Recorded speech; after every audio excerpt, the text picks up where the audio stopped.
Hello students. So today we will continue lesson 7 cyber safety. So in the last class we discussed about the different types of the attack, dictionary attack, brute force attack, rainbow table attack. Now phishing, and now we will study about the confidentiality of the information. So which information is called the confidential? The information which you want to protect from others. The information which cannot be shared with others due to security concerns, that is called the confidential information. So like the military, they cannot share their strategy, they cannot share their location of the uh, sites where weapons are stored, they cannot share the locations where the missiles are kept. So all these things are the confidential information. Now such type of information like bank account statements, credit card numbers, business documents, your identity proof, etc. are very important and personal. So you never want to share your credit card numbers or the bank account statements to every person, to make it public. So you want to protect this information from unauthorized access comprises a major part of the confidential of information, as leaking of this information can cause the financial loss. Means that if you if anyone knows your credit card number or PIN number, so they can misuse it and they can take out your money. If anyone is knowing about your the business documents, so suppose you have submitted a bidding document for a tender, so maybe the other person who is knowing, he can win the tender because he will know that what the money, what the bidding amount he have quoted. So 1 rupees more he will quote than you, and he will get the tender. So confidential information ensures that only authorized users can access the sensitive data. So only the authorized users can access the sensitive data, and that if the security is there. Now, what are the best practices to protect your confidential information? So you should build a strong password, and we have discussed earlier also that your password should be at least 8 character long. Your password should contain both the uppercase letters and the lowercase letters, as well as digits also, and punctuation marks also you can use. Your password should not be a word in any language. Should not be a word in any language, means you should not use a slang, any dialect, or any jargon you can use. Don't use such type of the slang words or dialect or some jargon. So should not be based on the personal information, names of the family members and so on. This you don't use a password based on your name, based on your date of birth, based on your credit card number. All these things you don't use, never use. Use multi-factor authentication. So suppose a user ID and strong password alone are not sufficient to secure your web accounts. So multi-factor authentication is one of the simplest and the most effective way to secure the data, which add an extra layer of the protection. So using the multi-factor authentication, if we allow, so if anyone wants to access your account, you will get an OTP to your personal mobile number to enter in the log into your account. So for example, when a user enters the user ID and password, the website sends an OTP to the user's mobile devices. Like you are doing the transaction with the help of the credit card, you are getting an OTP on your mobile, and after entering that OTP, only the transaction takes place. Third is the be suspicious of the unsolicited email. So here unsolicited email means beware of the nuisance ads and unsolicited emails from unknown sources. So any emails if you are getting that suppose the pre-approval of the credit card but you have never applied for the credit card to the bank, so maybe that is called the unsolicited email. So you have not applied for the service but anyone is giving you the service free of cost. So rethink on these things before giving your personal information to get the credit cards or other things. Okay, so try not to open any attachment that are along with such messages that the such messages that you are getting the messages of the pre-approval of the admit cards that you have won the lottery. Such type of messages never reply. There are sites that seems to be legible but are not the original ones. Many fake websites are there who are giving the link, who are sending such type of messages. That sites will appear as a real one, but that was not a real. That was a fake one. And these sites may ask us for our personal and confidential data. At times, there are sites that send wrong messages and befool us that it originated from the organization where we are working or from a companion we deal with. So always confirm to protect yourself from this situation by calling the source specifically to validate from where it was sent. If you are getting such type of messages, suppose from bank you have got, so before giving your information, personal information, first you contact to the bank branch manager or to the to the branch office, bank office, to make sure to make confirm that this message is sent by the bank. Remember, the primary motivation behind sending such mails or messages is to track your private information. Be aware of your online posting. So one should be very careful in what one is sharing online. One should never post any personal details or one's location online. So don't share your online location. Turn your location in your mobile device off. Sometimes people have the habit of sharing the location every now and then. Where someone are posting that now at present in I am on this hill station. At present I am on the this uh, hotel. So all this everyone is posting. So don't do such type of activities. This would lead to a risk in location tracking and can be lead to a serious mishappenings also. If possible, keep the mobile tracking or location tracking feature off. This will not allow anyone to know your current location if you do these things. Next, fifth one, see, protect your mobile devices. So outdated software can leave our mobile devices open to security vulnerabilities. Means if you are using the outdated software, means older software, uh, so in that old software many loopholes are there by which a hacker can hack your device. So remember to protect our device from an external attack. Keep updating the mobile software on a regular basis. So regularly, monthly, if- whenever you are getting the updates, to update your mobile operating system or your computer operating system or the application whatever you are using. So this will mitigate the risk of a cyber criminal exploiting a hole in your system. So if there is any hole that will be repaired, means if there is any bug in the program, so if you update it, so that bug in every update some bugs of the programs are removed.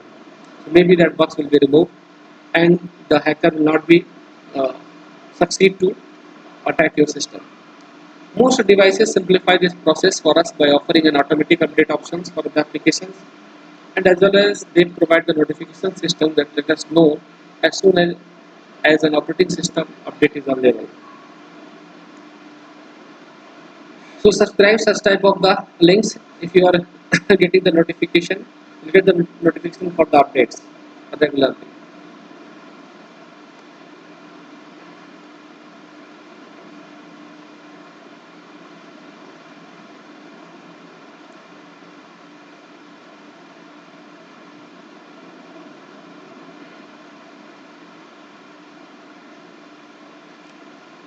Now, sixth one, that we can engage in safe web browsing. Just like our phone requires the updates on a regular basis, similarly you update your browser also. So an outdated browser can open a security gaps, and with the help of this gap, the cyber criminals can take the advantage to access your data. So don't open any link from unknown sources or any pop-up that appears. So both could be a spyware, and spyware is used to plant tracking cookies in our machine, and these cookies store our information about our browsing activities, uh, this IP and request whatever we are generating. So our user agent information is saved in this cookie. So which can steal our information and direct us to the bogus phishing sites, and this will give all this information to the bogus means we can say which is not of our need, and that phishing sites mean that is the fake sites, and they pound us with the pop-ups, and every time they will give the advertisements, any many pop-ups they will give you. Next, use safe sites to serve the internet. So always use the sites that start with the HTTPS, means that site is the secure site. So HTTPS means hypertext transfer protocol secure. So if any site's URL is there HTTPS, means that website is safe. You can do the online transactions on that websites. So this will help in checking the credibility of the website. Next, you can use the firewall. So firewall is a device, is a hardware along with the software. So In the firewall,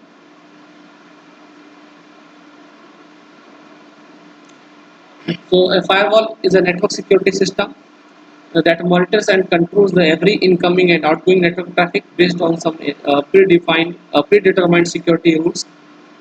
And if I suppose any website is always giving you the advertisement, so you can block the URL of that website. So in the future, if that website will send you the advertisement, the firewall will not allow to go.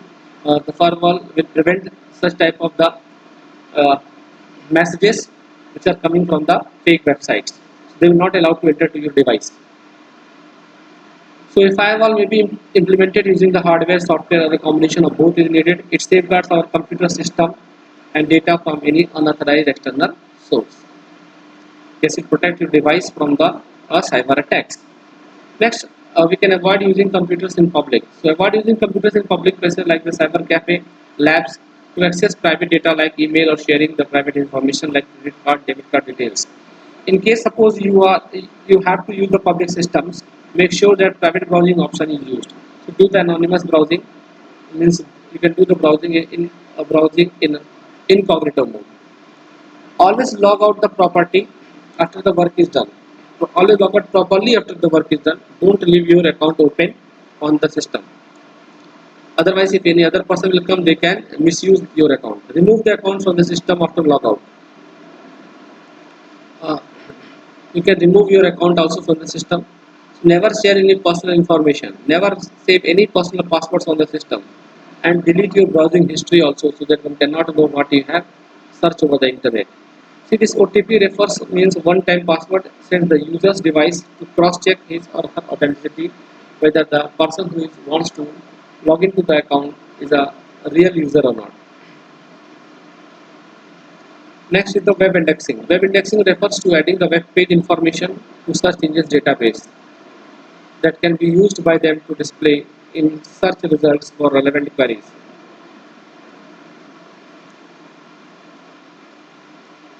Now, the online safety.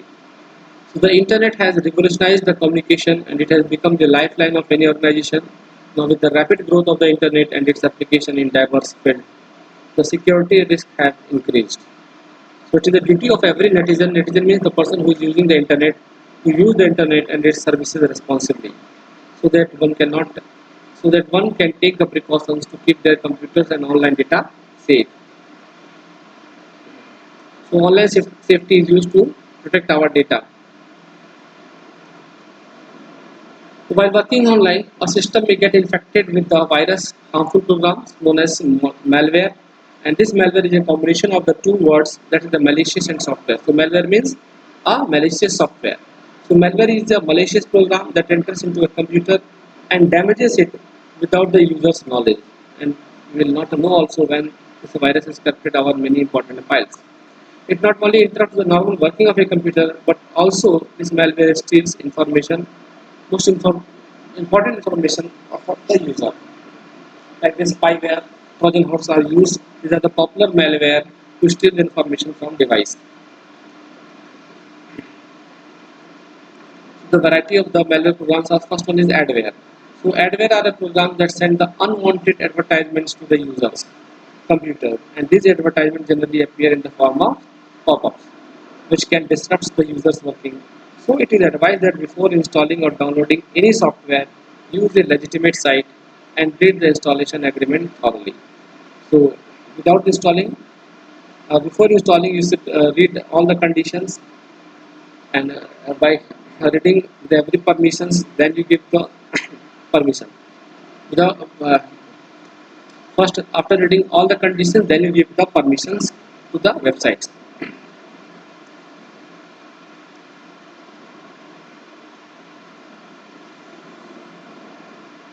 So this is all for the today, students. In the next class, we will discuss the remaining uh, malware, like the spyware are there, Trojan horse are there, worms are there. So many malware is there.